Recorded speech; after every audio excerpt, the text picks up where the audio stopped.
আজ এখন আমরা পড়ব অপেক্ষা উপন্যাসের তৃতীয় পর্ব। যারা পূর্বের পর্বগুলো শুনি নাই তারা আমার চ্যানেল থেকে পূর্বের পর্বগুলো শুনে নেব এবং এখনও যারা চ্যানেলটিকে সাবস্ক্রাইব করেন নাই তারা চ্যানেলটিকে আমরা সাবস্ক্রাইব করে নিব। এমন ভুরু কুঁচকে তাকিয়ে আছে, তার হাতে চিকন করে কাটা এক টুকরো শশা। ছোট চাচা বলেছেন কচ্ছপের বাচ্চারা শশা খায়। ইমনের ধারণা কচ্ছপের বাচ্চারা শশা খায় না।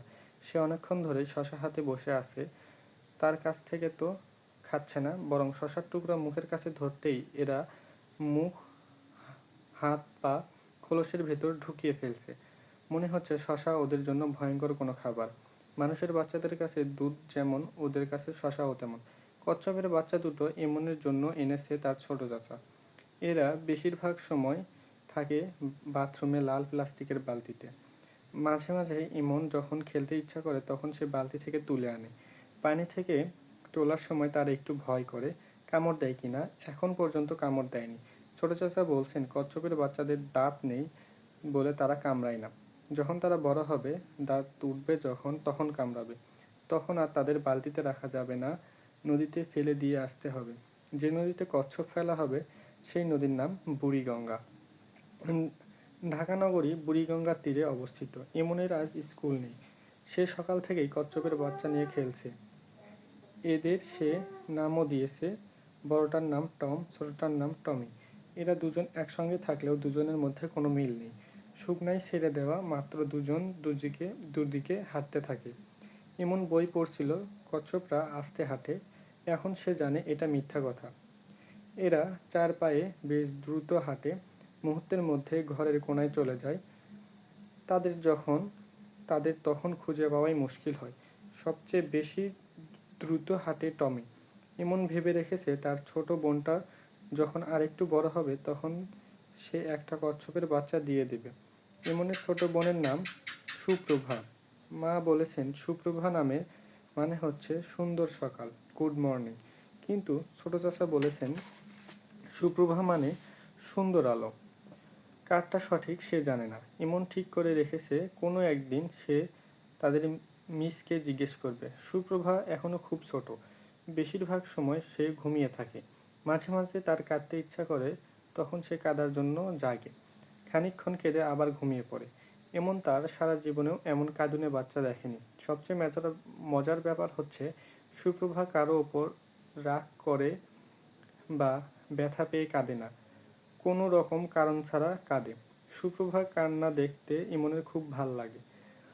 সে মাঝে মাঝে সুপ্রভার কান্না দেখতে যায়, কিন্তু বেশিক্ষণ দেখতে পারে না, কারণ তার মা কঠিন গলায় বলেন এখানে কি করছো, যাও তো অন্যখানে যাও। আশ্চর্য, এত বিরক্ত করে। আগে ইমন কখনো তার মাকে ভয় পেত না, এখন পায়, কারণ মার মেজাজ সারাক্ষণ খারাপ থাকে। আগে মা তাকে পড়াতে বসতো, এখন বসায় না। সে যদি বই খাতা নিয়ে মার কাছে যায়, মা বলে অনেক বিরক্ত করেছো, এখন যাও তো। অথচ সে কাউকেই বিরক্ত করে না, এমনকি কচ্ছপগুলিকেও না। কোনো কচ্ছপ যদি দরজার আড়ালে লুকিয়ে থাকে, সে লুকিয়ে থাকতে দেয়, সঙ্গে সঙ্গে বের করে আনে না। ওরা কচ্ছপ হলেও ওদের তো লুকোচুরি খেলতে ইচ্ছা করে। সে কেন ওদের খেলা নষ্ট করবে? হোমওয়ার্ক করার জন্য সে এখন যায় ছোট চাচার কাছে। ছোট চাচা তাকে মোটামুটি আদরই করেন। তিনি তার নাম দিয়েছেন হার্ট নাট। হার্ট মানে হচ্ছে শক্ত, আর নাট হলো বাদাম। হার্ট নাট হলো শক্ত বাদাম। ছোট চাচা তাকে কেন শক্ত বাদাম বলে তা সে জানে না, কখনো জিজ্ঞেস করেনি।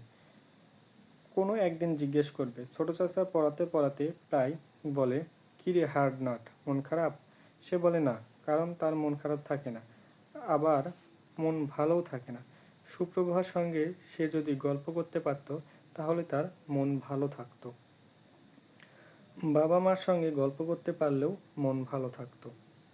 মা গল্প তো করেনই না, সামনে গিয়ে দাঁড়ালেও বলে যা ভাগ, সামনে থেকে যা।